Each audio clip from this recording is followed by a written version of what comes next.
Photography is a record of something that has already happened, and so it makes it like a sort of a memory. But unlike memory, photography is very sharp, has a lot of detail in it, is very concrete. And every time we recall a moment, that memory is a new memory because it has to be restructured and put together again.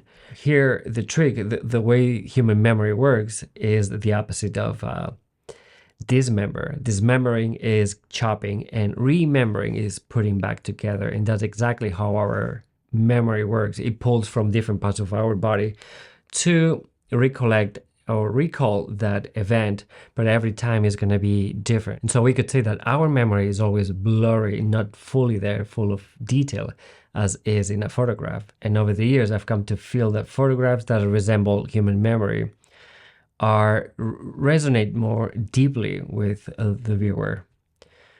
For some reason, it lets the viewer imagine the photograph because the photograph becomes more suggestive. It lets the viewer imagine and co-create the image because there's more room for the imagination. It has more, the image, you could say, is suggested as opposed to being all explicitly detailed. And so today I'm going to be talking about 3 ways that can make your photography feel more like memory. First one is probably the most obvious and simple one, is just throwing things out of focus. When we throw things out of focus,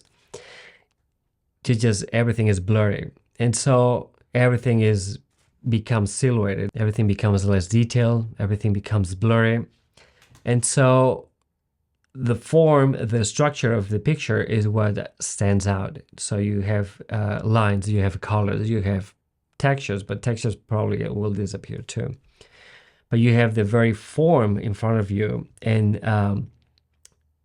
it's always not extremely blurry. It's usually just by blurring maybe something in the foreground or something in the background. People prefer to see things as sharp as possible. But the truth is that when you have things that are half done, kind of like a painting, then you have more room to imagine what it could be.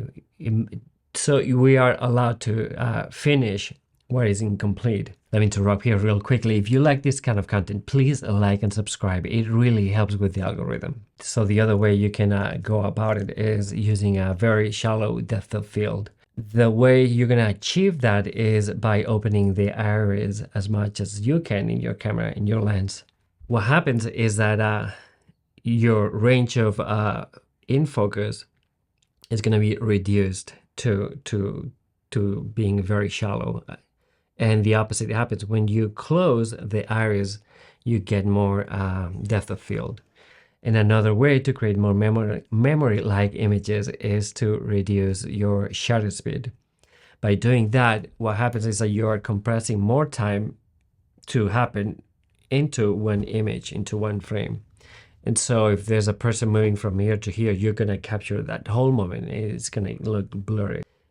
And so an exposure of a few seconds, like say 8 seconds, is going to give you a smoother softness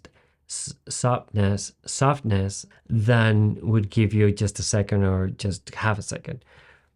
Everything it's gonna feel, if it's shorter, it's gonna feel more like a double image. But if you give enough time with very minimal movement from the model, the softness feels like it's there, but now it feels more like a painting. Everything is softer. It's something that you have to see to experience, to notice. So today was a shorter video.